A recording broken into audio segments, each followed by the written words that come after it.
반장들 반가워요. 정말 뉴스의 홍수입니다. 정치부에 안 보면요 나고자 되겠어요. 네, 3월 7일 정치부회 시작합니다. 최 반장, 어제 이제 이명박 전 대통령 소환 일정이 잡혔다는 얘기를 했잖아요. 화이트데이 얘기도 했고요. 네. 정확히 이제 일주일 남았는데 이 전 대통령 근황이 좀 파악된 게 있어요.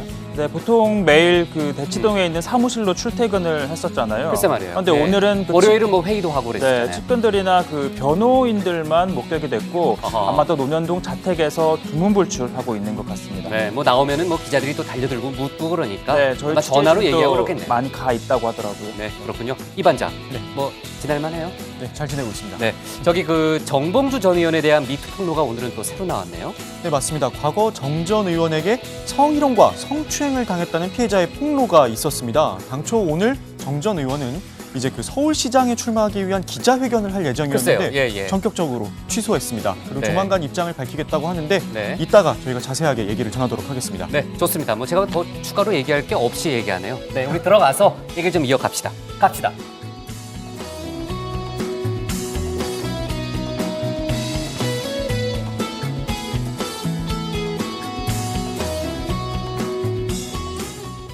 네, 반장들 자리에 앉았으면 정치부회를 시작하죠. 어제 뭐 저희가 뭐 속보로 여러 차례 이제 특사단 도착하는 장면을 좀 잡기는 잡았는데 어제 밤에 이제 대북 특사단의 방북 결과가 발표가 됐잖아요. 뭐 저희 예상보다도 더 큰 합의를 하고 왔고요. 특히 이제 남북이 정상회담 또 비핵화 관련한 전향적인 합의에 성공하면서 한반도 상황이 예측 불허의 국면으로 가고 있습니다. 미국 역시 이번 합의에 대해서 긍정적인 평가를 내린 만큼 북미 대화 역시 속도를 낼 걸로 일단 보이고요. 내일 또 특사단이 정의용 실장을 포함해서 미국으로 떠나잖아요. 트럼프 대통령의 정확한 의중을 듣고 올 걸로 봅니다. 하지만 이번 남북 합의가요. 미국이 그동안 내걸었던 조건이 있었잖아요. 그 조건을 그러니까 북미 대화의 선결 조건을 충족하고도 남는다는 데에는 전문가들의 의견이 일치하는 것 같습니다. 그러니까 뭐 북미 대화로 자연스럽게 이어질 게 확실시 되고 있고요.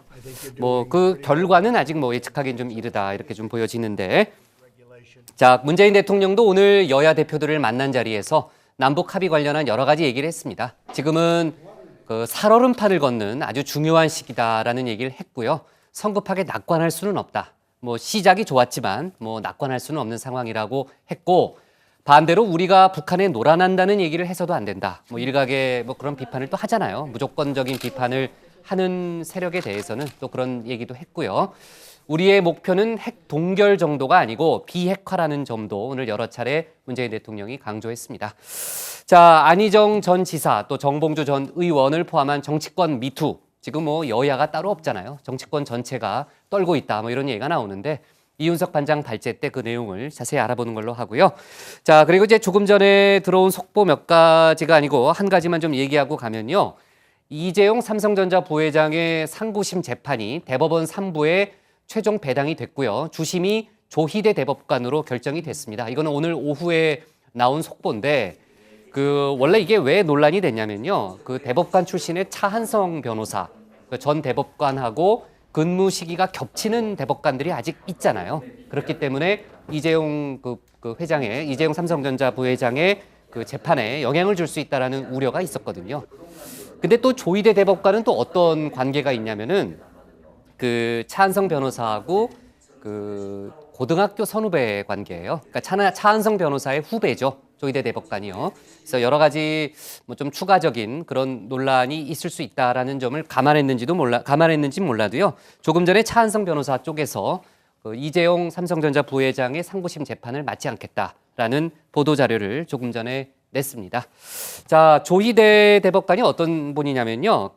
뭐 삼성 관련 재판을 맡은 적이 있습니다. 원칙주의자로 유명하고 2007년 서울고법 부장판사 시절에 에버랜드 전환사채 저가 발행 사건을 맡았었는데 1심보다 더 중한 형을 선고했고요. 1심에서는 절차적 정당성을 문제 삼았는데 한 걸음 더 나가서 결의는 무효다라는 판결을 내린 적이 있습니다. 그렇기 때문에 이재용 부회장과 삼성과는 좀 껄끄러운 사이다. 뭐 이렇게 물론 이제 재판의 부장판사로서의 뭐 역할이지만 일반적인 그런 평가가 좀 나오는 그런 대법관이죠. 자, 오늘 정치부 회의는요 이렇게 구성을 해보겠습니다. 먼저 신 반장 발제를 들어보면서 대북 특사단의 방북 결과와 북미 대화 가능성 등을 짚어보고요. 이명박 전 대통령 수사 관련한 얘기를 이어서 다루겠습니다. 정치권 미투, 청와대 영수회담 내용도 자세히 알아봅니다. 그럼 먼저 신혜원 반장의 발제부터 시작하겠습니다.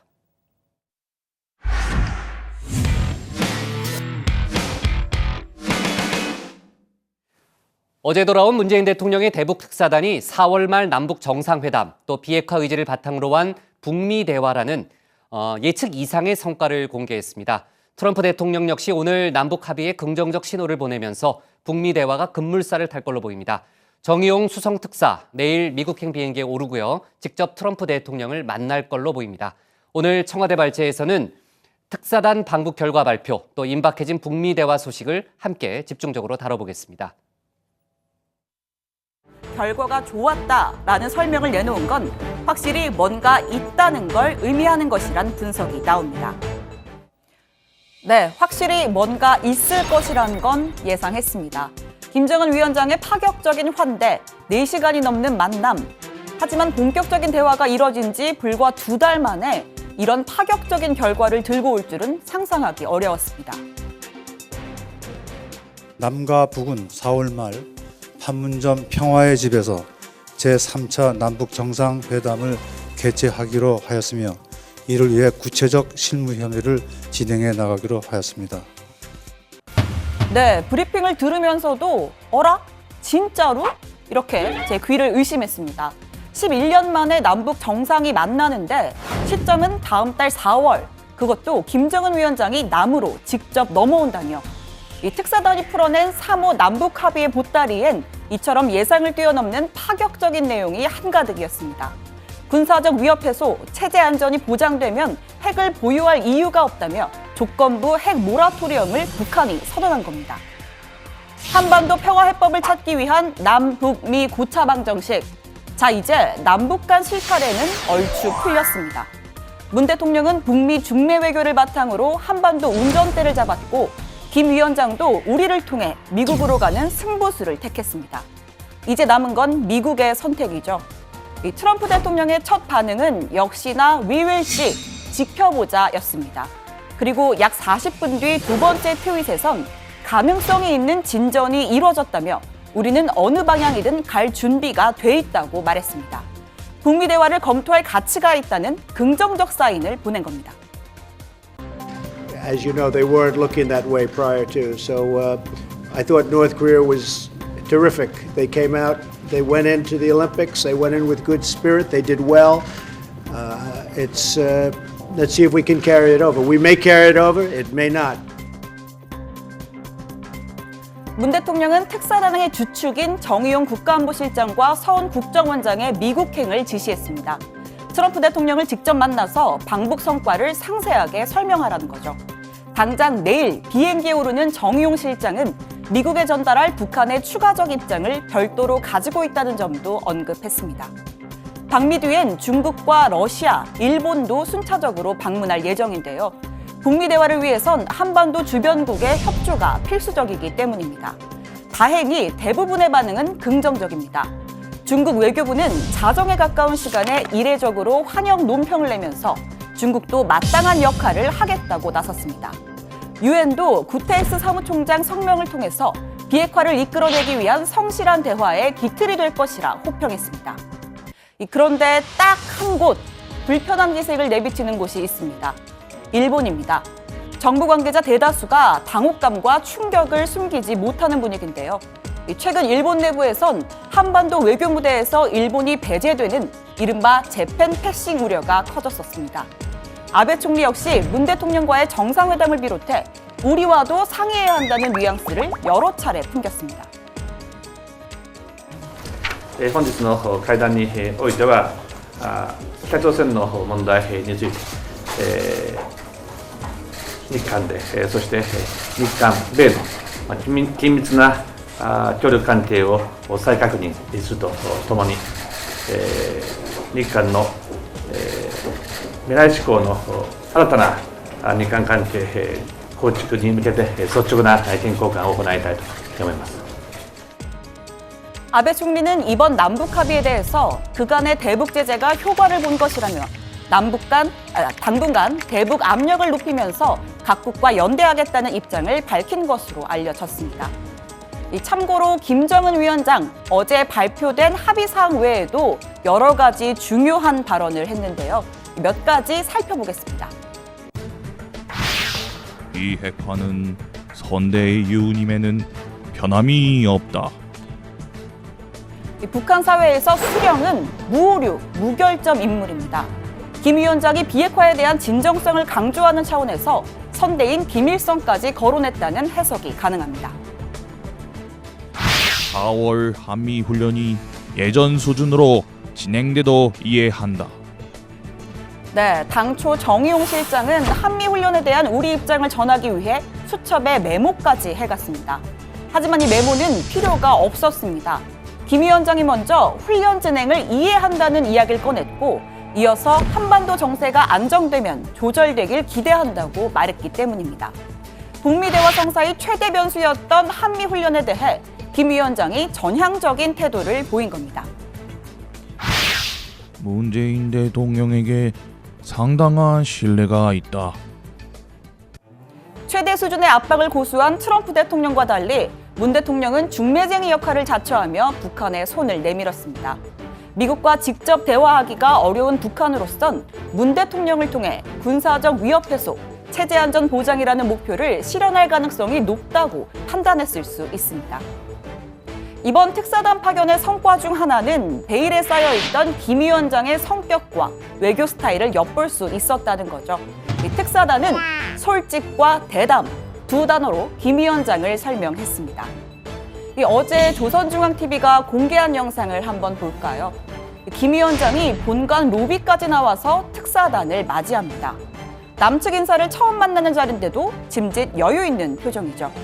그리고 이어진 면담 자리, 정 실장이 혼자 일어나 발언하는 가운데 김 위원장은 마치 보고를 받는 듯 앉은 자세 그대로였습니다. 이어진 기념 촬영 때도 혼자만 뒷짐을 졌습니다. 그렇다고 해서 권위적인 자세만 보인 건 아닙니다. 문 대통령의 친서를 두 손으로 받고 또 직접 건배 제의를 하는 등 친밀감도 나타냈죠. 그리고 마지막엔 주차장까지 나와서 대표단을 배웅하는 모습도 보였습니다. 사실 김 위원장을 이렇게 장시간 노출시킨 것 자체가 이례적인 일이긴 합니다. 이설주를 대동해서 정상국가의 면모를 과시하고 또 각종 건강 이상설을 불식시키기 위한 의도된 연출, 분석도 나오는데요.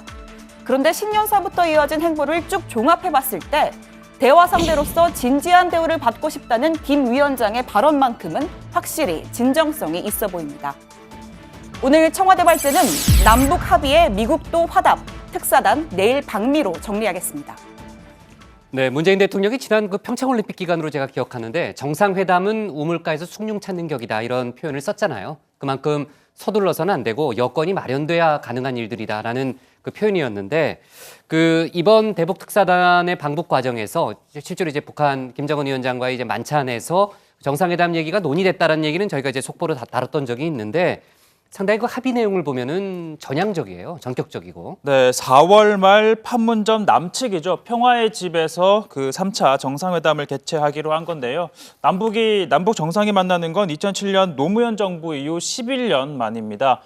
김정은 위원장이 지난달 10일 김여정 특사를 통해서 문재인 대통령에게 평양 초청을 제안한 지 정확히 25일 만이기도 한데요.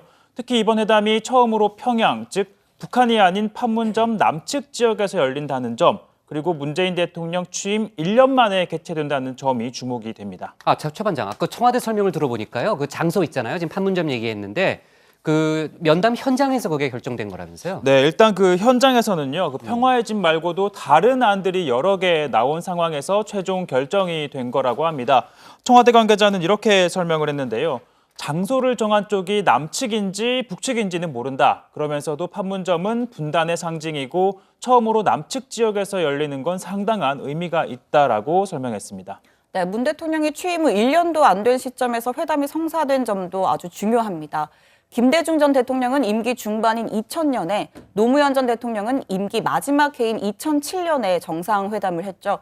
앞서서 문 대통령은 2007년 정상회담을 회고하면서 노 전 대통령 임기 마지막 해에 열려 남북 협의가 정권 교체 이후 무효화돼 아쉽다라는 뜻을 밝힌 적도 있습니다. 네, 아까 그 최 반장이 그 장소를 정한 거는 이제 우리가 정했는지 북한이 정했는지 잘 모른다라고 얘기했잖아요. 그러니까 아침에 설명은 그랬는데 문재인 대통령이 아까 여야 대표를 만난 자리에서 그 판문점 남측 지점을 정한 것은 북측의 선택이었다라는 얘기를 아까 했어요. 네, 그 추가로 좀 설명을 좀 하고요.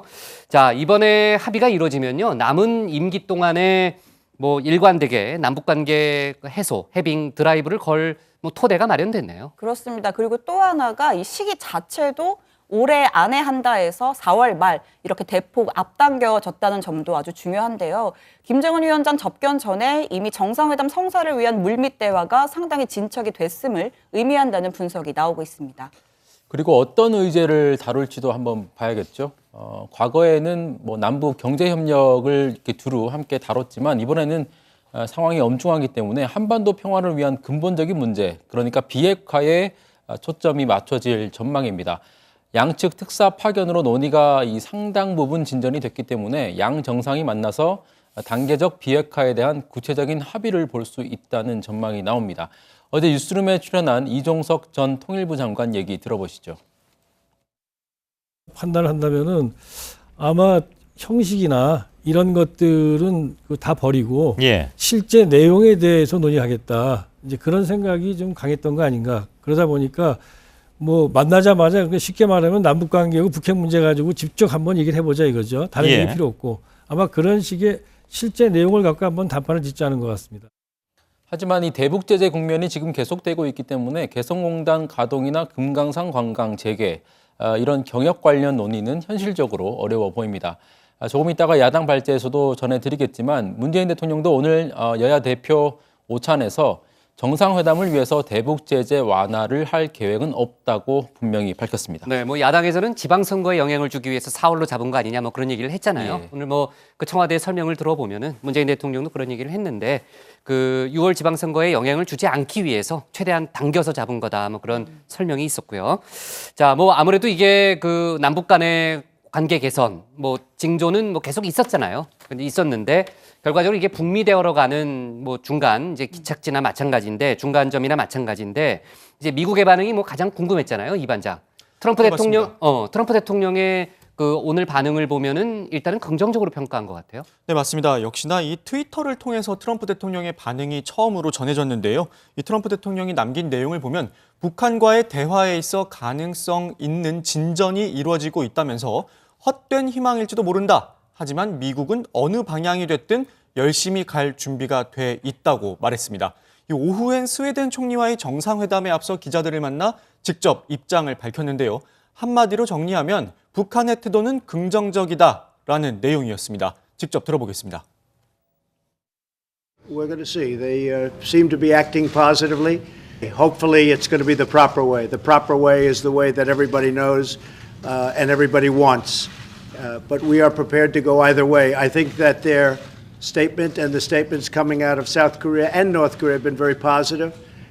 That would be a great thing for the world. Great thing for the world. So we'll. 네, 그리고 국무부 헤더 노어트 미 대변인은요, 이런 날이 오리라고 생각하지 못했다라면서 옳은 방향에서 이루어진 조치라고 확신한다라고 말했습니다. 그리고 남북 논의에 대한 모든 세부 사항을 전달받길 원한다. 뭐 이번 주 대북 특사단을 만나 설명을 들은 뒤 어떤 조치를 취할지 논의할 것이라고 밝혔는데요. 대북 특사단과 만날 미국 측 인사에 대해서는 백악관이 한국 측 인사에 상응하도록 명단을 정할 것이라고 설명을 했는데 현재로서는 정호용 실장은 허버트 맥메스터 백악관 국가안보보좌관 그리고 서온 국정원장은 마이크 폼페오 CIA 국장과 각각 접촉을 할 것으로 보입니다. 그게 이제 기관과 기관대 이제 카운터파트니까요. 그렇죠. 뭐 그렇게 되는 거고 제가 아까 백악관 반응을 좀 들어보니까 상당히 긍정적으로 평가한 것 같아요. 물론 이제 신중한 분위기이긴 하지만요. 저 정도면은 트럼프 대통령의 입에서 굉장히 전향적인 발언이 나왔다 이렇게 볼 수 있는 거고. 아까 신반장 얘기를 들어보니까 이번 특사단이 김정은 위원장에 대해서 솔직 대담 이렇게 평가를 했다고요. 트럼프 대통령 역시 좀 예측 불허의 인물이기 때문에 트럼프 김정은 간의 1대1 談判 가능성 사실 충분히 있다고 봐요. 네, 정말 그거 좀 지켜보고요.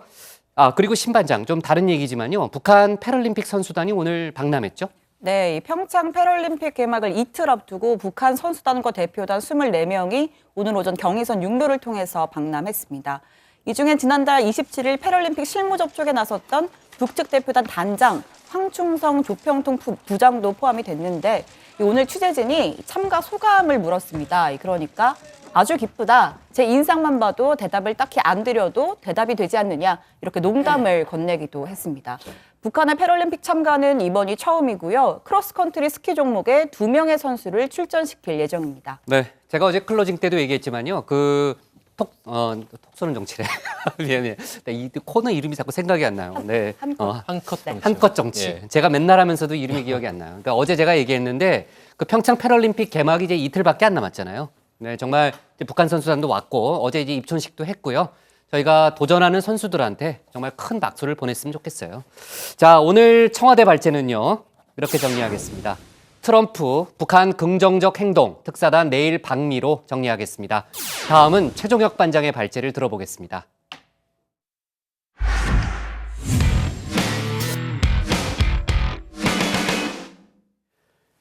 이명박 전 대통령 소환 조사를 앞두고 검찰은 막바지 수사에 주력하고 있습니다. 오늘은 형 이상득 전 의원을 다시 불러 조사하고 있죠. 그동안 수사를 통해서 검찰이 이 전 대통령에게 적용할 혐의는 뇌물, 다스 횡령 등 모두 16개에 달한다는 얘기가 나오고 있습니다. 이 전 대통령 입장에서는 혐의를 인정하든 반대로 인정하지 않든 정말 녹록하지 않은 상황을 맞게 될 텐데요. 오늘 최 반장 발제에서는 소환 일주일을 앞둔 이 전 대통령 수사 관련 얘기를 집중적으로 짚어보겠습니다. 재임 중 일어난 모든 일의 최종 책임은 저에게 있습니다. 더 이상 국가를 위해 헌신한 공직자들을 짜 맞추기식 수사로 괴롭힐 것이 아니라 나에게 물어달라. 그렇습니다. 이명박 전 대통령이 나에게 물어달라라고 말한 지 2달 만에 검찰이 응답했습니다. 이 전 대통령에게 물어볼 테니 14일 검찰에 나오라고 한 거죠. 이번 한 번으로 마친다는 만큼 감도 높은 조사를 예고하고 있는데 양측의 기싸움이 시작이 된 것 같습니다. 이 전 대통령 측은 소환에 응하겠다면서도 조사 날짜에 대해서는 협의가 필요하다라고 했는데요. 검찰이 통보한 날보다 이른 날을 고려한 거는 아닐 겁니다. 하지만 검찰 전례 없이 충분한 시간을 줬다며 협의는 불가능하다는 입장입니다. 참고로 박근혜 전 대통령은 엿새 전, 이명박 전 대통령은 여드레 전에 통보를 했습니다. 이 전 대통령 검찰의 소환 통보일 후 논현동 자택 밖으로 나서는 모습은 현재까지 포착이 되지 않고 있습니다. 매일 출근 도장을 찍던 대치동 사무실에도 오늘은 측근들만 드나들었는데요. 검찰 소환 전 직접 육성으로 입장을 밝힐지 주목됩니다. 검찰이 적용할 혐의는 약 16개입니다. 크게 3가지로 나눠볼 수가 있는데 다스, 그리고 국정원 특수활동비, 그리고 각종 뇌물 의혹입니다. 검찰이 다스는 이 전 대통령의 것으로 결론 내린 만큼 횡령, 배임, 그리고 탈세 혐의가 적용이 될 것으로 보입니다. 국정원 특활비는 17억 5천만 원을 받은 것으로 보고 있는데 김백준 전 기획관의 공소장엔 이미 주범으로 명시가 돼 있습니다. 그리고 뇌물 혐의는요.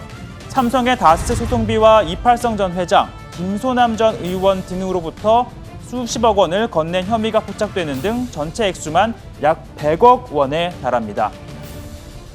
검찰이 파악한 뇌물 전달 경로는 이렇습니다. 측근들이 기업이나 개인 등 뇌물을 줄 사람들을 김백준 전 기획관 그리고 이상득 전 의원과 이렇게 연결을 해줍니다. 소위 모집책이라고 할 수 있을 텐데 앞서 압수수색했던 인물들입니다. 최시중 전 위원장이 대보그룹 최등규 회장을 그리고 천신일 회장이 김소남 전 의원 등을 연결해주고 돈을 건넸다는 겁니다. 검찰은 핵심 인물인 이 전 대통령의 형 이상득 전 의원을 오늘 다시 불러 조사하고 있습니다. 이팔성 메모에선 이 전 의원에게 8억 원을 건넸다는 구체적인 내용도 있었죠. 검찰 수사대로라면 MB정부 당시 만사 형통, 모든 일이 형을 통한다에 덧붙여 이번엔 만금 형통, 모든 돈은 형을 통한다였던 건 아니었을까요? 이팔성 전 회장에게 인사청탁 대가로 돈 받은 거 인정하십니까? 국정원 특활비 받으신 거 아직 부인하십니까? 이명박 전 대통령 다음 주면 소환인데 심경이 어떠십니까? 오늘 건강 상태는 좀 어떠신가요? 조사 끝까지 받으실 수 있나요? 이러한 가운데 새롭게 불거진 의혹도 있습니다. 검찰은 ABC 상사가 수억 원대 불법 자금을 건넨 정황도 포착했는데 역시 이상득 전 의원이 관여한 게 아닌지 의심하고 있습니다.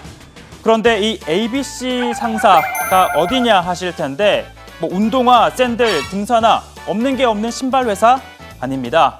아니면 한두 개씩 까먹다 보면 어느새 한 봉지 다 비워버리는 그 초콜릿? 역시 아닙니다.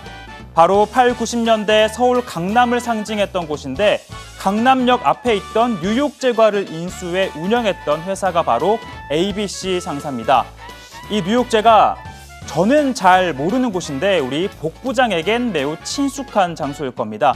당시 고등학생, 대학생, 형, 누나들의 미팅 장소 1순위였다고 하는데 혹시 우리 복 부장도 좀 의심을 해보겠습니다. 아무튼 검찰은 이전 대통령 측이 ABC 상사 손모 회장으로부터 2억 원을 받은 정황을 포착하고요. 사무실과 자택을 압수수색했습니다. 그리고 손 회장을 불러 조사했는데 돈을 건넨 사실을 인정한 것으로 전해지고 있습니다. 이명박 전 대통령은 재임 중 손 회장을 민주평화통일자문회의 서울 부의장으로 임명을 했습니다. 민주평통은 평화통일자문기구로서 대통령이 당연직 의장으로 있죠. 부의장 등 간부도 무보수 명예직이지만 그만큼 상징적인 데다 인맥 따지기도 유리하다는 인식이 있습니다. 손 회장은 부의장 임명 뒤 그 공로로 국민훈장 모란장도 받았고요. 즉 검찰은 뒷돈의 대가가 아닌지 의심을 하고 있습니다. 이전 대통령 소환을 앞두고 민주당 추미애 대표는요. 지금까지 드러난 혐의만으로도 구속영장 청구가 확실해 보인다라면서 엄중한 처벌을 강조했습니다. 하지만 자유한국당은 선을 긋고 있는데요. 홍준표 대표, 우리 당과는 상관없는 탈당한 분이다라면서 일축했습니다. 다만 이 발언에 대한 설명은 필요한 것 아니냐는 지적이 나옵니다. 원래 이명박 대통령 대통령 만들어준 거는 사실 내가 만들어줬어요. 그 당시에 BBK 사건 내 아니면 아무도 못 박아요. 그 BBK 사건 막아주고 갖고 대통령이 됐는데. 네, 오늘 발제는 이렇게 정리해 보겠습니다. 제목은요. MB 소환 일주일 전 친형 이상득 재소환입니다. 네, 정말 추억의 장소예요. 뉴욕제가. 저는 이제 빵집에서 미팅하는 거는 제 윗세대고요. 그 뉴욕제가 뒤에 디스코텍이 많았어요. 디스코텍이 되게 많았는데 그 디스코텍 알아요? 정반장은 알 수 있겠네. 몰라요. 몰라요? 네. 하여튼 뭐 디스코텍 가서 그때는 이제 저희 때는 이제 디스코는 많이 안 추고 브레이크 댄스가 그때 유행이기 때문에 브레이크 댄스 하고요. 뭐 발을 이렇게 스텝을 막 이렇게 빨리 하는 거 있어요. 뭐 그런 거 좀 추고 쭉 둘러서 한 사람씩 나와서 춤추는 거 뭐 그런 거 거기 되게 많았어요. 양반장이 없으니까 회의하시죠. 반장이 없네요. 알았어요. 네. 미안합니다. 네. 자, 어쨌든 뭐 이명박 전 대통령 측에서는요. 일정을 협의해야 한다 이런 뭐 입장을 밝히기는 했지만은 검찰은 응할 수 없다라는 거 아니겠어요? 아까 최 반장 얘기 들어보니까요. 소환이 정확히 이제 일주일 앞으로 다가왔고 지금 뭐 자유한국당은 뭐 우리와 관계없다 뭐 그런 입장이긴 하지만은 이제 뭐 정치권의 전반적인 반응도 이명박 전 대통령에 대해서 아주 비판적인 그런 입장이죠. 네, 맞습니다. 먼저 민주당의 입장을 좀 들어보면요. MB 검찰 소환 통보는 사필 규정이라면서 검찰에 출석해 국민 앞에 이실직고해야 한다고 강조를 했습니다. 그러면서 죄를 권력으로 덮는 일은 더 이상 불가능하다고 덧붙였습니다. 바른미래당도 입장을 냈는데요. 국민께 사죄하고 수사에 성실히 응하는 것만이 전직 대통령으로서 지켜야 할 도리라고 강조했습니다. 민평당도 지금이라도 국민들 앞에 사죄하고 수사에 협조하라면서 그것이 국가적 망신을 회복하는 길이라고 밝혔습니다.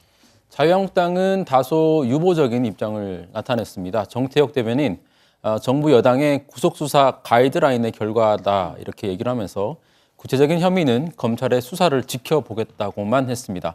홍준표 대표는 이전 대통령은 탈당하신 분이다. 자유한국당과는 상관이 없다라는 입장을 밝혔습니다. 지금 이명박 전 대통령 변호인단은 뭐 본격적인 소환에 대비하는 그런 분위기라면서요? 그렇습니다. 그동안 뭐 대책회의를 해왔던 삼성동 사무실에 오늘 이 전 대통령의 모습은 보이지 않았습니다. 이동관 전 수석 등 MB정부 참모들이 바쁘게 드나드는 모습이었는데요. 지금 보이네요. 이동관 전 수석 모습이 보이네요. 또 이 전 대통령의 방패막이로 나선 정동기, 강훈 변호사 등이 사무실에 들렀다가 인근의 변호인단 사무실로 이동하는 모습도 포착이 됐습니다. 취재진들이 질문을 했습니다. 들어보시죠.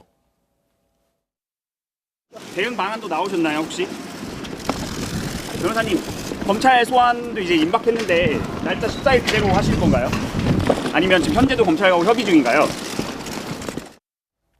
네, 강훈 변호사는 과거 도곡동 땅 실소유주 의혹과 BBK 특검 당시에 이 전 대통령의 처남 고 김재정 씨의 변호를 맡았습니다. 그런 만큼 다스 실소유주 의혹 수사를 가장 잘 이해하고 있고 또 대응 논리를 구축하는 데 적임자라는 평가를 받고 있는데요. 일단 변호인단은 검찰이 이 전 대통령에게 적용하는 혐의를 모두 부인하는 전략을 펼칠 것으로 보입니다. 다스는 큰형 이상은 회장의 소유다. 그리고 이 삼성 소송비 대납이나 대선 과정에서 받은 의혹이 불거진 뇌물 관련해서는 알지 못한다, 모른다라는 전략을 펼칠 것으로 보이는데요. 관련자들의 진술만으로는 실소유주라고 입증을 할 수가 없고 이 전 대통령이 주주로 배당받았다는 이 객관적 증거를 검찰이 내놓지 못하고 있다는 게 이 전 대통령 측의 주장입니다. 지금 이제 이명박 전 대통령이 받고 있는 뇌물 관련 혐의 액수가 100억 원대에 달하잖아요. 그리고 아까 뭐 뉴욕제가 뭐 ABC 상사 얘기도 했지만은 액수가 더 늘어날 가능성도 있는 거고요. 신반장 되게 좋아하네요. 저기 근데 그 일단 지금 어제 제가 그 이명박 전 대통령 관련해서 딜레마 상황이다라는 얘기를 했잖아요.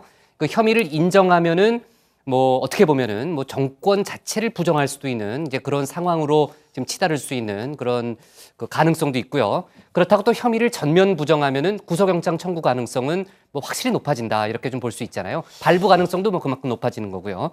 뭐 아무튼 뭐 이 전 대통령 측으로서는 뭐 복잡하고 어려운 상황에 놓인 건 분명하네요. 네, 말씀하신 것처럼 현재 뭐 의혹을 받고 있는 뇌물 수수의 규모가 100억 원이 넘습니다. 그만큼 혐의가 무거운 만큼 뭐 통상적인 형사 사건에 비춰봤을 때 혐의를 인정한다면 영장 청구는 뭐 불가피해 보이고요. 또 국정원 특활비의 경우 방조범으로 지목된 김백준 전 기획관이 구속이 됐잖아요. 그렇죠. 근데 주범으로 적시한 이 전 대통령을 구속하지 않는다는 건 또 형평성에 맞지 않는다는 지적이 나오고 있습니다. 그렇죠. 법은 누구에게나 평등한 그렇죠. 거니까요. 네, 뭐 어찌됐든 수사에 협조를 해서 구속영장 청구는 피해가더라도 혐의를 인정한다면 재판 단계에서 실형을 피하기는 어려울 거다라는 관측이 나옵니다. 네, 정말로 딜레마 상황이네요. 네, 일단 검찰 쪽에서는요, 이 반장. 그 전직 대통령이니까요. 예우는 충분히 지키겠다 그런 입장을 내놨죠. 네, 맞습니다. 그 부분도 굉장히 민감하게 받아들일 수 있는 부분인데요. 이 검찰 관계자들의 얘기를 좀 들어보면요. 전직 대통령에 대한 예우를 지키겠다고 하나같이 말을 하고 있습니다.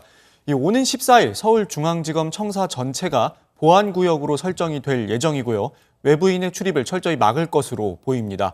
이 전 대통령이 출석하면 조사 직전에 윤석열 지검장이 접견을 하고 수사 책임자인 한동훈 3차장이 참석해 조사 방식 등에 대해서 설명할 가능성이 커 보입니다. 또 조사에 있어서 검찰 관계자는 이 통상적인 절차와 전직 대통령에 대한 예우를 여러 차례 강조했는데요. 신봉수, 송경호 부장검사가 직접 투입될 것이란 얘기가 나오고 있습니다. 네, 검찰이 그동안 수사 내용을 토대로 이명박 전 대통령에게 적용한 혐의가 무려 16개라고 하는데요. 뭐 앞서 최 반장이 설명한 특수활동비 수수, 또 다스 관련 횡령, 배임, 그리고 민간 분야에서 각종 뇌물을 받아챙긴 의혹 등이 주요 혐의입니다. 그런데 횡령, 배임 혐의를 제외한 뇌물 액수만 지금 100억 원이 넘을 것이라는 게 검찰의 형량이 판단이고요. 뭐 아주 높겠는데요. 그렇습니다. 인정이 된다면. 이 뇌물죄는 네. 형량이 크기 때문에 그리고 이 밖에도 이 BBK 투자금을 회수하는 과정에서 공권력을 투입하는 등 직권 남용 혐의, 또 영포 빌딩에서 발견된 청와대 문건과 관련한 대통령 기록물 불법 반출 혐의, 또 전국 곳곳에 차명 재산을 갖고 있다는 의혹도 받고 있습니다. 이 정도면은 뭐 검찰이 한 번 조사로 마치겠다고 했는데 글쎄요, 뭐 본인이 안 하겠다고 하면 할 수는 없지만 밤샘 조사가 불가피한 그런 상황인 것 같고요. 박근혜 전 대통령이 그때 제 기억이 맞다면 21시간인가 조사를 받았잖아요. 이번엔 뭐 더 늘어날 수도 있겠네요. 네. 그렇죠? 박 전 대통령은 그때 뭐 조서를 상당히 꼼꼼하게 조서 검토했다. 검토에만 7시간 반을 할애했다고 했죠. 네. 네. 자, 그리고요. 정 반장. 그 검찰이 과거 논란이 있었던요. 이명박 전 대통령의 아들 시영 씨의 그 전세 자금 세탁 과정 지금 들여다보고 있는 정황이 포착이 됐어요. 그렇습니다. 2012년 내곡동 사저 부지 특검팀 수사 당시에도 발견이 됐던 정황입니다. 시영 씨가 아파트 전세 자금 6억 4천만 원을 조달한 경위를 추적하다가 이 가운데 3억 2천만 원을 청와대 직원들이 수표로 송금한 정황을 포착한 거죠. 일단 어떤 의혹인지 들어보시죠. 청와대 총무기획관실 재정팀장과 직원 5명은 청와대 인근 은행들을 돌면서 현금 따발을 수표로 바꿉니다. 1억 4천만 원은 2006년 말 발행 중지된 10,000원짜리 국권으로 확인되었습니다. 당시 청와대 예산이나 특수활동비로 국권은 사용되지 않았습니다. 즉 누군가가 오랫동안 묵혀둔 돈, 비자금이란 뜻입니다. 당시에 저기 10,000원짜리 국권을 사용했다는 점 때문에 글쎄요. 예. 상당히 논란이 많이 됐는데 당시에도 특검이 자금 출처가 좀 석연치 않다라고 보고 추적을 하려고 했습니다. 하지만 청와대가 수사 기간을 연장하지 않아서 결국 확인하지 못했죠. 검찰은 전세자금 세탁 과정에 연루된 의혹을 받았던 당시 청와대 재정팀장 주모 씨를 지난 주말에 참고인 신문으로 불러서 조사를 했는데 검찰 관계자는 김백준 전 기획관의 부하 직원이던 주 씨를 상대로 자금 운용과 관련해서 확인할 부분이 있었다라고 말을 했습니다. 네. 그리고요. 최 반장, 김관진 전 국방장관에 대한 구속영장 또 기각됐네요. 네, 서울중앙지법 허경호 영장전담 부장판사가 심리를 했는데요. 범죄 사실에 대해 다툴 여지가 있고 이미 진행된 수사와 수집된 증거의 내용을 볼 때 피의자가 도망, 증거 인멸할 염려를 인정하기 어렵다라고 기각 사유를 설명했습니다. 군사이버사 댓글 사건을 수사하던 국방부 조사본부에 수사 가이드라인을 주는 등 불법 개입한 혐의에다가 국가안보실장 재직 당시 국가 위기관리 지침 기본 지침 내용을 무단으로 변경하는 데 관여한 혐의를 받고 있었잖아요. 법원은 이 혐의에 대해 다툴 여지가 있다고 본 거고 이에 대해서 검찰은 지극히 비상식적이고 사안의 진상을 전혀 이해하지 못한 결정이라면서 납득하기 어렵다라고 반발했습니다. 네, 검찰의 반발 강도가 상당히 높던데 법원 내부에서도 비판의 목소리가 일부 나왔다면서요? 네, 이재용 부회장의 집행유예 선고를 비판했던 김동진 부장판사 기억나요? 기억하시죠? 김동진 판사. 네, 예. 인천지법에 있다가 최근 중앙지법으로 자리를 옮겼는데 SNS에 이렇게 글을 올렸습니다. 영장 결과를 설명하면서 최소한 국민이 납득할 수 있는 설명을 해야 하는데 아무런 설명을 하지 않는 건 법원 이기주의다라고 했고요. 즉 영장 전담 판사가 다툼의 여지가 있다라는 등의 다소 정체불명의 용어를 사용하면서 아무런 구체적인 설명을 하지 않는다는 점을 지적한 건데 저 글이 오늘 오전까지는 SNS에 있었는데요. 오후에 다시 확인을 해보니 삭제를 한 것 같아 보입니다. 아, 네. 그래요? 네. 네. 자, 이상득 전 의원이 아까 휠체어를 타고 들어오는 장면을 최 반장이 소개를 했는데 지금 조사가 진행 중이에요. 지난번에는 조사를 받다가 몸이 아파서 중간에 갔잖아요. 네, 금방 나갔었죠. 네. 지금 이명박 전 대통령 관련해서 이제 측근들하고요, 또 친인척들이 이 전 대통령한테 불리한 진술을 최근에 쏟아냈잖아요. 이상득 전 의원도 지금 관련해서 받고 있는 혐의가 참 많은데 국정원 특수활동비도 있고요. 글쎄요, 어떤 진술을 할지 상당히 궁금합니다. 그 내용은 아마 저희가 내일 다룰 수 있겠네요. 자, 오늘 발제는요, 이렇게 정리를 하겠습니다. MB 소환 D-7 뇌물창구 이상득 소환으로 잡겠습니다. 다음은 이윤석 반장의 발제를 들어보겠습니다.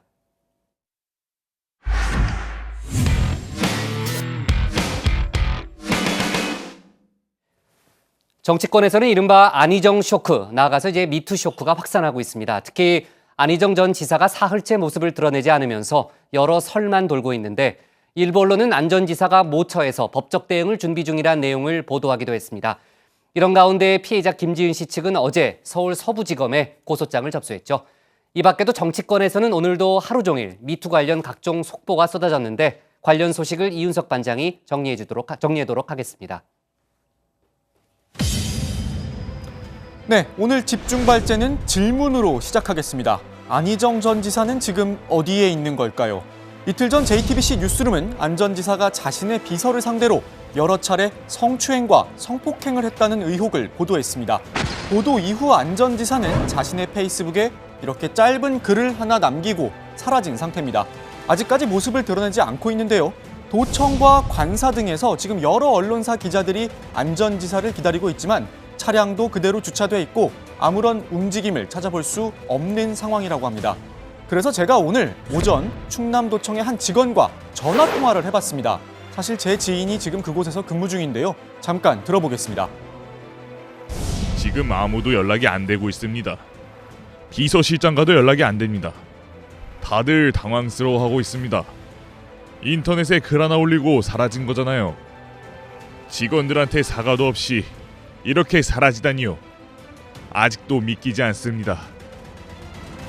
자, 그런데 일부 언론을 통해 안 전 지사가 모처에서 변호사 선임 등 재판을 준비 중이란 보도가 나오고 있습니다.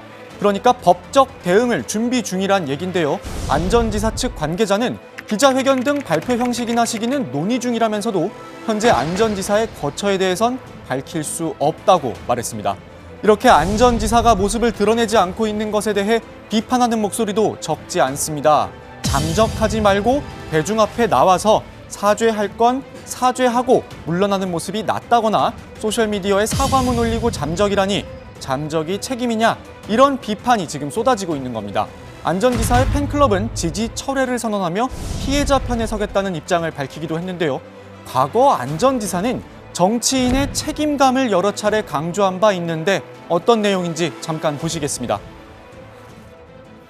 민주주의 시민사회와 생활은 행위에 대한 책임을 물어야 하고 우리는 그 행위 앞에서 책임을 져야 합니다. 이런 가운데 피해자 김지은 씨가 도움을 요청했던 것으로 알려진 인물이 JTBC 뉴스룸과 인터뷰를 가졌습니다. 앞서 김 씨는 안 전 지사가 성범죄를 저지른 것에 대해서 주위에 도움을 요청했지만 아무런 도움을 받지 못했다고 주장했죠. 이 인물은 바로 안 전 지사의 전직 수행비서였던 신용호 씨였습니다. 이 죄책감 때문에 인터뷰에 나섰다고 하는데요. 직접 들어보겠습니다. 김지인 씨가 말했던 어려움 SOS를 보냈다고 했던 그 선배가 그 인터뷰에서 바로 저를 말했던 것 같습니다. 당신이 조심하면 되고 당신이 단호하게 거절하면 되지라고 저는 그래서 계속 얘기를 했고, 그 원인을 해결할 수 있는 거는 여자 쪽으로 얘기했던 게 지금 생각하면 좀 너무 미안합니다. 안 가면 되지. 저도 어떻게 보면 그때 당시에 이런 생각을 갖고 있지 않았나, 그게 아니었는데요. 피해자 김 씨의 변호인단은 어제 안 전 지사를 서울 서부지검에 고소했습니다. 성범죄가 벌어졌던 장소 가운데 한 곳이 바로 서울 서부지검 관할구역이기 때문이라고 했는데요. 김 씨 측은 안 전 지사를 업무상 위계 또는 위력에 의한 간음과 추행 혐의로 고소했다고 합니다. 김 씨의 변호인은 피해자의 가장 큰 뜻은 이 사건이 공정하고 정대하게 수사가 이뤄지는 것이라고 밝혔습니다. 검찰은 수사팀을 꾸리고 조만간 김 씨와 안 전 지사 등을 상대로 정확한 사실관계를 조사할 예정입니다. 자, 이른바 안희정 쇼크에 어제 아침 회의를 취소했던 민주당, 오늘은 회의를 재개했습니다. 거듭 사과의 뜻을 밝혔는데요. 추미애 대표는 검정색 옷을 입고 회의에 참석해 눈길을 끌기도 했습니다. 잠깐 보시겠습니다. 유구무원입니다. 안희정 전 충남지사에 대해서 다시 한번 피해자와 국민 여러분들께 깊은 사과의 말씀을 올립니다. 우리 당은 어렵게 용기를 낸 피해자가 2차 피해에 노출되지 않도록 당이 할 수 있는 모든 노력을 기울여 나갈 것입니다. 국회 미투 소식도 계속 이어지고 있습니다. 어제 소셜미디어에 새로운 폭로글 하나가 올라왔습니다. 이 의원님, 안녕하세요. 저는 잘 지내지 못합니다. 라고 시작하는 글인데요. 제가 딸 같다며 며느리 삼고 싶다던 의원님, 따님분들 앞에서도 제 앞에서 그랬듯 바지를 내리시는지요? 라고 적었습니다. 그러면서 의원님의 더러운 성욕 때문에 저희 부모님은 딸에게 더러운 말을 하는 의원님의 목소리를 생생히 들어야만 했고, 저는 부모님 가슴에 대못을 받은 죄인이 됐다고 밝혔습니다. 어떤 의원인지 콕 집어서 밝힌 건 아니었지만 사실상 권력 관계에 의한 성폭력이 있었음을 암시하는 내용입니다. 자, 정치권에선 이런 문제가 계속해서 반복될 수밖에 없는 근본적 한계가 있다는 지적도 나옵니다. 이 의원이 마음대로 보좌진 채용과 해고가 가능하기 때문인데요. 제가 직접 모 의원실 비서와 전화 인터뷰를 했습니다. 들어보겠습니다. 의원님이든 생사유탈권을 쥔 어떤 권력 있는 보좌관이든 그런 분들이 너 내일부터 나오지 마 해서 면직을 시키면은 그냥 끝나는 거예요. 여기는 전혀 보호받지 못하고 있는 거죠. 사실 여기는 피해법권이라고들 하거든요. 부당함을 얘기를 한다는 것 자체는 나온다는 걸 다 전제를 하고 얘기를 할 수밖에 없는 거예요. 누구한테 제가 성추행을 당해서 문제 제기를 해서 이번에 잘렸다 이런 얘기가 한번 돌기 시작을 하면 다른 의원실에 취직을 하기도 너무 어려운 상황이죠. 이분은 전화 인터뷰가 끝나고 제게 다시 연락을 해왔습니다. 하나 꼭 강조하고 싶은 게 있다고 말했는데요. 지금 국회에서 여성 보좌진이 가장 걱정하는 건 다른 게 아니라 최근 의원과 남성 보좌관들 사이에서 다음엔 아예 남자만 뽑자 이런 얘기가 나오고 있다는 겁니다. 이거 더 큰 문제입니다. 그리고 저희 언론이 지켜볼 겁니다. 미투 이전과 이후의 남녀 보좌진의 비율이 어떻게 달라졌는지 말입니다. 오늘 이 반장의 발제 여기까지입니다. 네, 뭐 좀 뭐 할 얘기 있어요? 방금 들어온 속보인데요. 안희정 전 지사가 내일 오후에 공개적으로 입장을 발표할 계획이라고 합니다. 아, 그래요? 예, 네. 방금 들어온 속보인데 구체적으로 더 좀 구체적인 내용이 들어오면 자세하게 네. 전해드리도록 하겠습니다. 네, 역시 뭐 최 반장이 또 세계 최초로 얘기한 것 같아요. 세계 최초. 네, 세계 최초로 많이 보도를 해요. 그러니까요. 최 반장이. 네.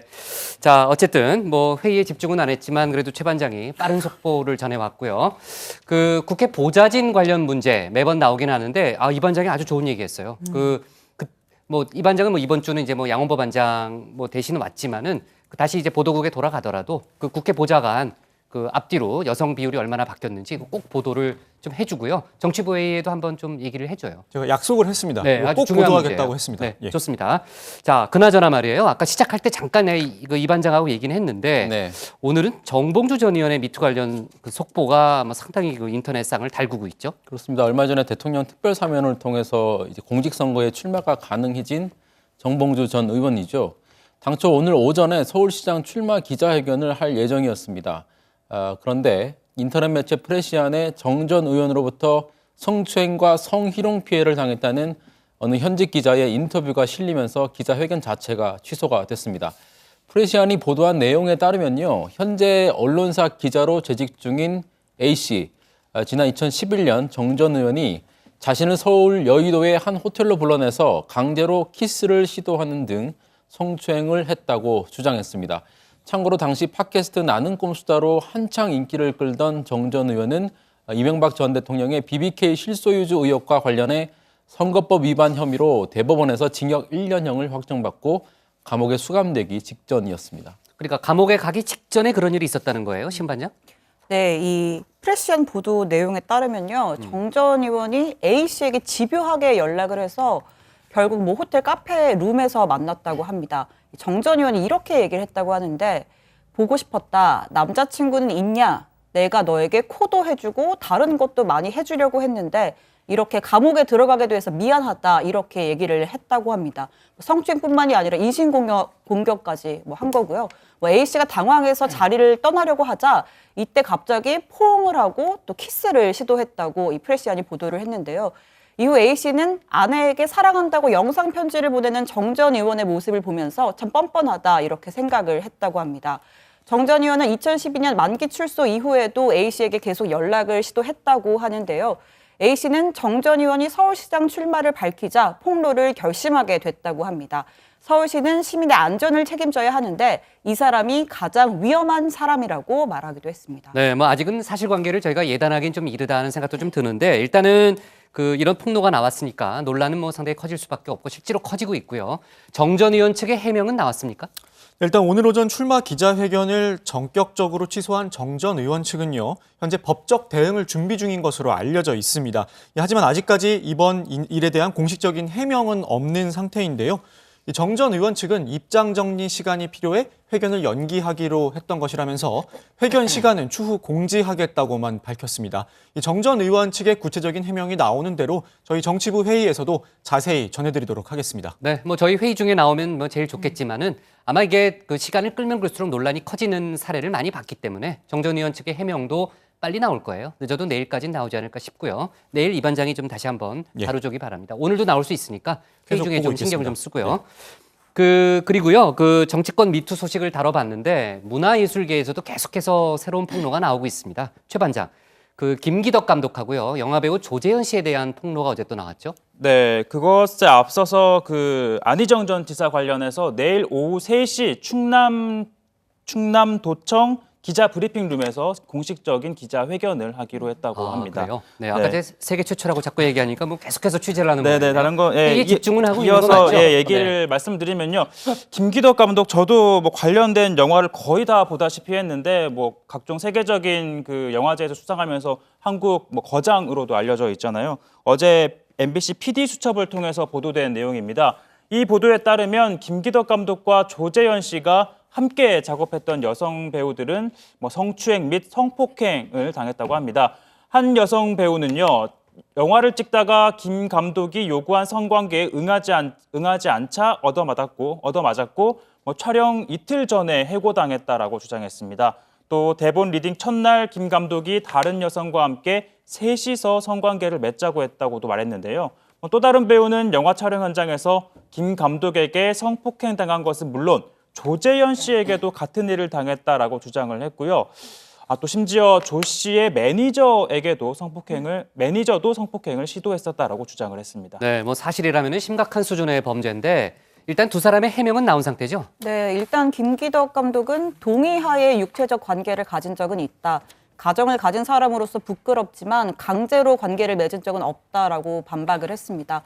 그리고 조재현 씨는요, 조사에 들어가면 그때 말하는 게 맞겠다라면서 사실을 근거로 하는 것도 있고 그렇지 않은 것도 있다. 지금 굉장히 패닉 상태다. 이런 해명을 내놨습니다. 네, 최종혁 반장이 세계 최초로 전했지만요. 안희정 전 충남지사가 내일 오후 3시 충남도청에서 기자회견을 할 예정이다라는 속보를 마지막으로 다시 한번 정리를 좀 하고요. 자, 오늘 국회 기사 제목은 이렇게 잡을게요. 네, 모습 감춘 안희정 법적 대응 준비 중으로 잡겠습니다. 다음은 정강현 반장의 발제를 들어보겠습니다.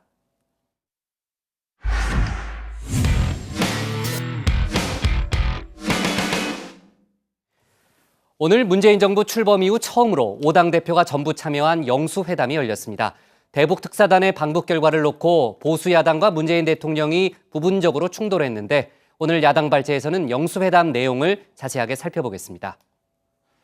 자, 문재인 정부 출범 이후 처음으로 열린 완전체 영수회담. 오늘은 환담보다는 회의에 초점을 맞추고 상춘제가 아니라 청와대 본관 인왕실에서 오찬 회담이 진행됐습니다. 자, 제가 며칠 전에 발제를 하면서 아슬아슬한 예측을 했었죠. 우선 자유한국당 홍준표 대표가 문재인 대통령과 악수를 할 때 표정이 썩 좋진 못할 거다 이렇게 예측을 했습니다. 결과를 보시죠. 자, 문 대통령이 먼저 손을 내밀고 홍 대표가 악수를 하는데 살짝 미소를 띠긴 했지만 다른 대표들과 비교를 하면 표정이 확실히 굳어있는 편이었습니다. 이 예측은 맞았고요. 다음으로 회담 내용입니다. 홍 대표가 정부의 대북 정책에 대한 우려를 꽤 길게 그것도 강한 표현으로 전달할 거라고 저는 예측을 했습니다. 이 예측도 크게 틀리지 않았습니다. 홍 대표는 모두 발언에서부터 대북 특사단의 방북 결과에 대한 우려를 강하게 나타냈습니다. 마침 대북 특사단이 북한을 방문하고 돌아왔습니다. 이 기회를 어떻게 살려나가면 좋을지 우리 대표님들께서 아주 좀 고견들 이렇게 많이들 말씀들 해주시고 또 지혜도 이렇게 모아주시기 바랍니다.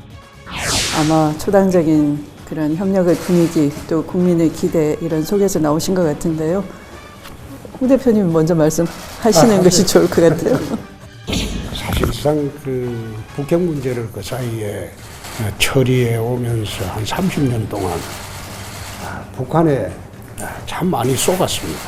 그래서 대통령께서 과거에 북한에 쏘갔던 전철은 이번에는 밟지 마시기를 저희들이 부탁드리려고 오늘 왔습니다.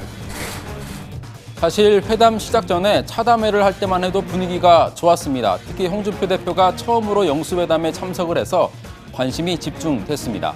하지만 홍 대표는 문 대통령이 오기 전부터 청와대 인사들과 뼈있는 농담을 주고받으면서 신경전을 벌이기도 했습니다. 이런 까칠한 분위기가 그대로 오찬까지 이어지기도 했습니다. 홍 대표가 임종석 비서실장을 향해 미투 운동에서 무사해서 다행이다 이런 농담을 건넸고 임 실장이 대표님도 무사한데 저도 무사해야죠 라고 받아치는 일도 있었습니다. 홍 대표는 특유의 직설화법으로 질문을 쏟아냈다고 자유한국당 장제원 대변인이 전했습니다. 장 대변인의 브리핑 내용을 토대로 비공개 회담 내용을 재구성해봤습니다. 자, 우선 대북 특사단의 방북 결과를 놓고 문 대통령과 홍 대표가 충돌했습니다. 북한이 불러주는 대로 써온 합의문 아닙니까? 핵폐기물 회담은 무용한 것입니다. 당연히 우리의 목표는 비핵화죠. 서로 획득하기가 어려울 수 있는 현실적 문제에서 혜택이 전 단계까지 이런저런 로드맵 거치는 건 뭐 있을 수 있다고 봅니다. 홍 대표는 또 한미 관계의 중요성을 역설하면서 문정인 특보를 파면하라고 요구하기도 했습니다. 문정인 외교안보 특보 당장 파면하십시오. 한미 관계 이간질시키는 그런 특보예요. 정부 내 다양한 의견 표출은 큰 문제는 아니라고 봅니다. 자, 분위기가 다소 거칠어지더니 급기야 회담 말미에는 가벼운 설전도 벌어졌습니다. 남북 정상회담이 북의 시간 벌기용으로 판명난다면 정말 어려운 국면이 될 겁니다. 그 대안이 있습니까? 예, 그렇다면 홍 대표님 무슨 대안이 있습니까? 아니 모든 군사 상황, 모든 국제사회 정보를 총망라한 대통령께서 나한테 물으시면 어떡합니까? 참. 그러나 문 대통령은 회담을 마칠 때 홍 대표를 다시 초대하고 싶다는 의사를 밝혔습니다. 홍 대표의 답변은 어땠을까요? 직접 들어보시죠. 이런 자리 만들면 또 오실 거죠? 내가 한번 보고 올지 말지 결정하겠습니다. 자, 홍준표 대표가 오늘 회담에서 문재인 대통령과 설전까지 벌일 정도로 각을 세운 건 지방선거를 의식한 행보란 분석이 많습니다. 사실 안희정 성폭행이라는 초대형 변수가 생기면서 야권의 기회가 왔다는 분석이 많았죠. 그래서 어제만 해도 홍 대표는 자신감이 넘쳤습니다.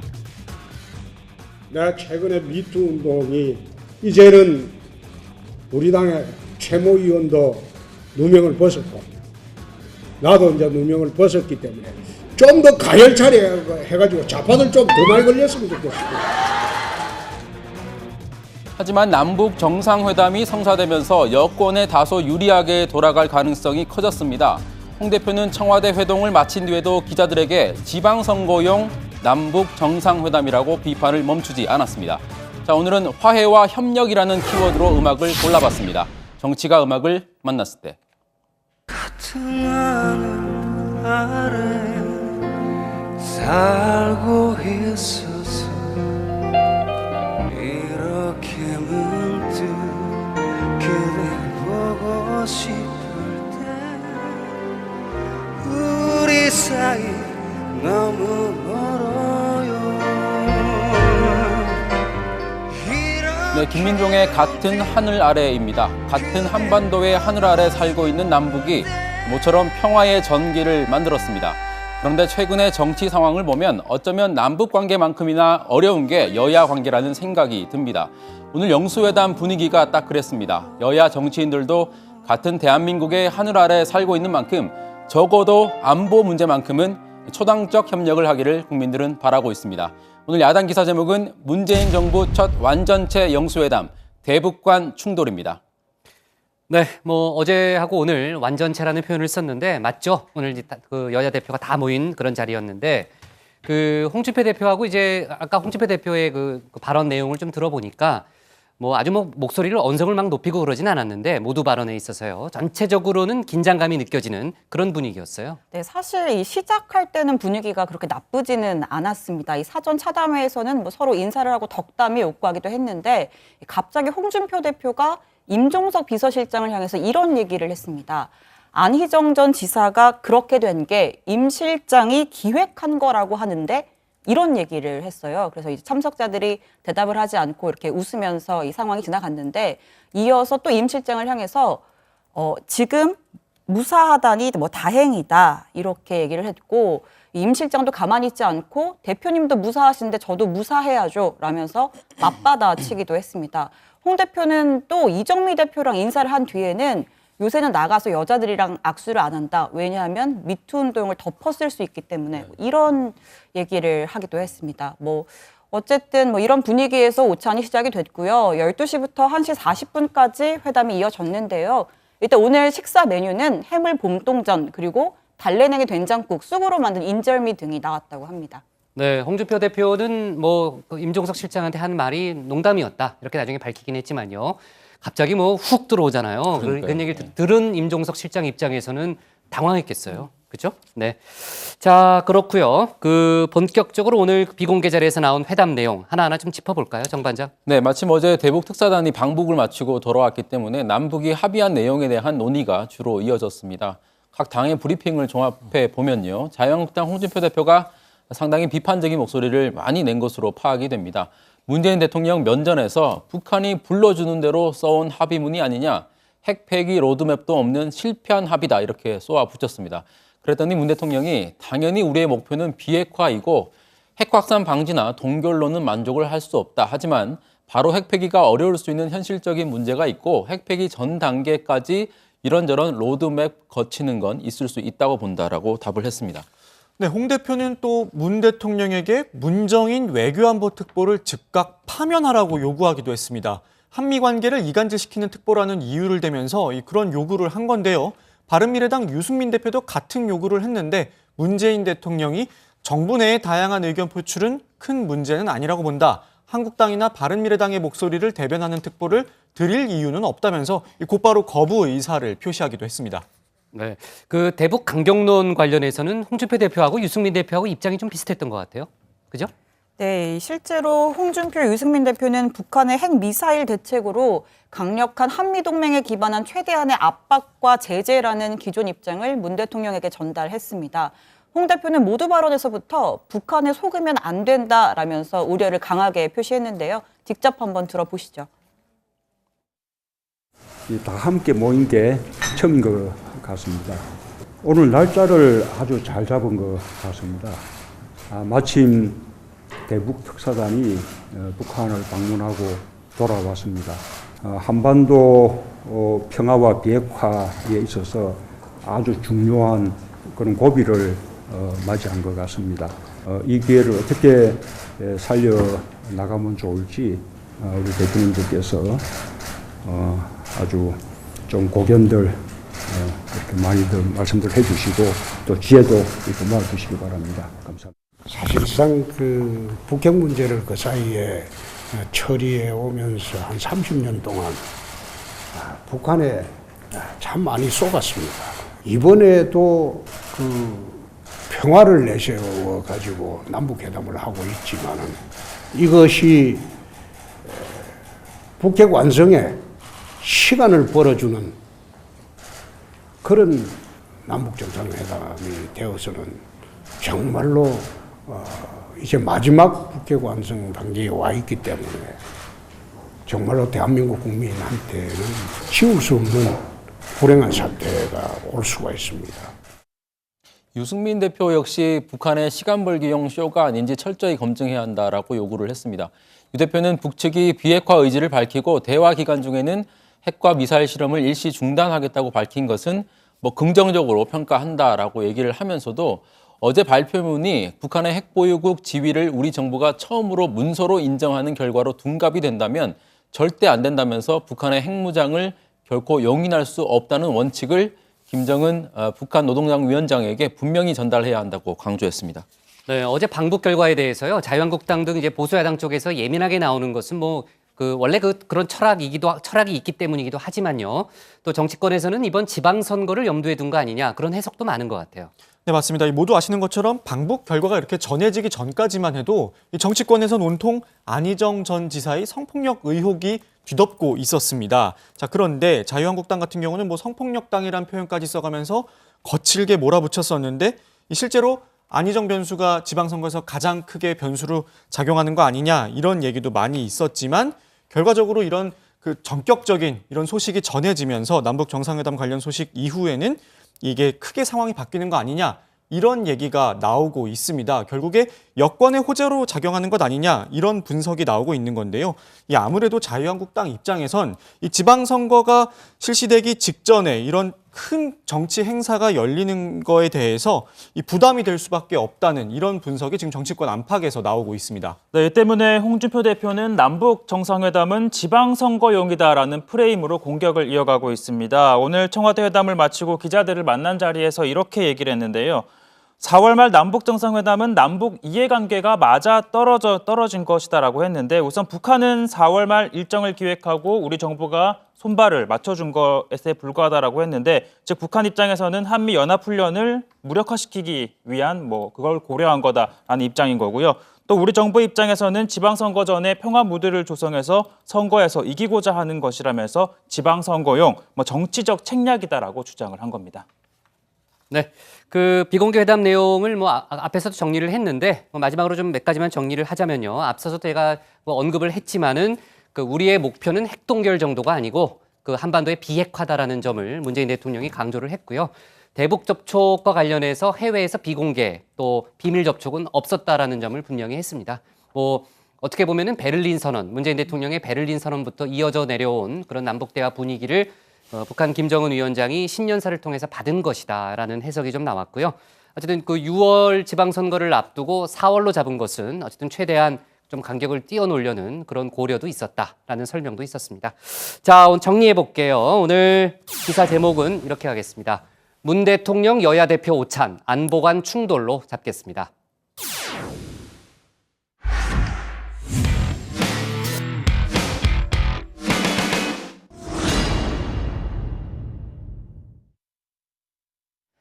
안녕하세요. 톡 쏘는 정치의 강정입니다. 지난 3.1절에 제가 3.1절 만세운동 재현 현장을 취재하고 있었을 때 같은 시각 광화문에선 이른바 태극기 집회가 열리고 있었습니다. 저도 차를 타고 가다가 복귀하는 길에 봤던 기억이 있습니다. 그런데 참가자 중에 일부가 광화문 광장에 있는 희망 촛불 조형물을 쓰러뜨리고 라이터로 불을 붙이기까지 했습니다. 지금 보시는 이 장면이 종로 소방서가 촬영한 건데요. 쓰러진 조형물을 보면서 태극기 집회 참가자들 잘했다고 외칩니다. 네, 희망 촛불은 세월호 참사 희생자들을 추모하기 위해 만든 조형물입니다. 박근혜 전 대통령 탄핵 집회 때 광화문 광장을 지켰는데 아마 박 전 대통령을 지지하는 사람들에겐 눈에 이게 가시 같은 존재였을 겁니다. 박원순 서울시장은 SNS에 평화적인 집회는 당연히 보호되어야 하지만 공공의 장소에서 시설을 파괴하고 방화하는 행동은 절대로 용납할 수 없다라고 밝혔습니다. 서울시는 대한애국당 한국기독교 총연합회 등 태극기 집회 참가단체 등을 특수 손괴와 일반 물건 방화 혐의로 고소했습니다. 하지만 자유한국당 김진태 의원은 철거할 조형물을 시민이 대신 철거해줬다 이렇게 말했습니다. 서울시에서 철거해야 될 거를 철거도 안 하고 그대로 두고 보니까 시민들이 철거를 해준 겁니다. 그런데 그걸 가지고 시민을 체포를 해가요? 그거 다시 세울 것도 아니잖아요? 그러면서 김 의원은 태극기 집회에 수많은 인파가 몰렸는데 언론들이 홀대했다라고 비판했는데요. 박대출 자유한국당 의원도 비슷한 내용으로 논평을 냈습니다. 3.1절 보도 태극기 외면 촛불 신봉은 유감입니다. 이 정권이 장악한 방송은 철저하게 정권 맞춤형이 된 것입니까? 공영방송 내부에서조차 150만 명이 모였다는 분석이 나오는데도 언론은 태극기 국민들의 외침을 외면했습니다. 반면 촛불탑과 관련해서는 신주단지 모시듯 경쟁적으로 보도했습니다. 이런 가운데 대한애국당에선 난데없이 폭발물 소동이 일어났습니다. 지난 5일 대한애국당 당사 7층 화장실에 플라스틱 물병 3개가 든 검은색 가방과 메모가 발견된 건데요. 메모에는 조원진 대표에 대한 협박성 글이 적혀 있었습니다. 폭발물 처리반까지 동원됐지만 폭발물은 아닌 것으로 판명됐습니다. 현장에서 용의자 최모 씨가 바로 검거됐는데 그는 경찰 조사에서 현 정부가 남북 평화를 위해 노력하고 있는데 대한애국당 대표가 방해하고 있어 겁을 주려 했다라고 진술했습니다. 대한애국당은 테러 시도가 있었는데 경찰이 졸속 수사했다고 비판하고 있습니다. 5일 대한애국당 조원진 대표를 겨냥한 폭탄 테러 시도가 있었습니다. 경찰이 출동하여 피의자를 경찰서로 이송하고 수사하는 과정에서 대한애국당은 경찰이 미온적 태도로 졸속 수사하고 있음을 규탄합니다. 상대 진영이 아무리 마음에 들지 않더라도 불태우고 이렇게 협박하는 일이 있어서는 안 되겠죠. 게다가 일부 정치인은 말려도 모자랄 판에 옹호하는 모습까지 보였습니다. 정치가 진영 논리에 휘둘리고 옳고 그름의 문제, 합법, 불법의 문제까지 혼란스럽게 하는 일이 없어야 한다는 것 너무도 당연한 얘기지만 누군가에겐 당연한 얘기가 아닌 것 같습니다.